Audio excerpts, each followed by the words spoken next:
وادخل في اول غرزة اعمل منزلقة، ادخل كده تحت الحلقتين اعمل منزلقة ونخرج كده مرة واحدة. وتاني غرزة هنشتغل فيها نص عمود، نخرج من الثلاث حلقات مرة واحدة، وبعدين هدخل اعمل منزلقة، وبعدين تاني هدخل اعمل نص عمود. هو السطر اللي جاي السطر ده كله هيبقى عبارة عن غرزة منزلقة وغرزة نص عمود، يعني المنزلقة بطلع كده بغرزة تانية نص عمود.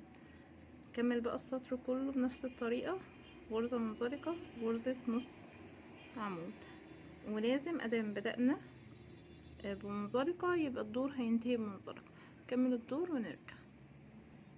انا كده قربت على نهاية الدور، باقي غرزة واحدة بس حبيت انبهكم ليها، هي بتبقى غرزة مايلة هنا، لازم ناخد بالنا منها علشان ما نبوظش الشغل، لو سبناها مش هيبقى بنفس العدد، فلازم ناخد بالنا منها.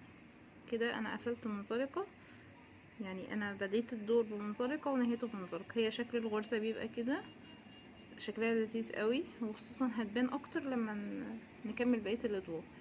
هنرتفع بقى سلسلة، وزي ما قلت لكم هي الغرزة دي عبارة عن تكرار للسطرين دول.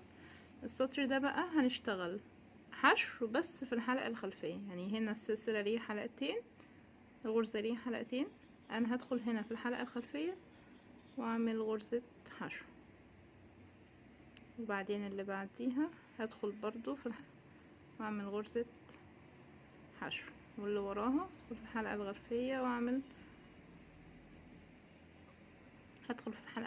واعمل غرزة حشو، وهكذا لحد بقى نهاية الدور. هفضل مكملة كده لنهاية الدور.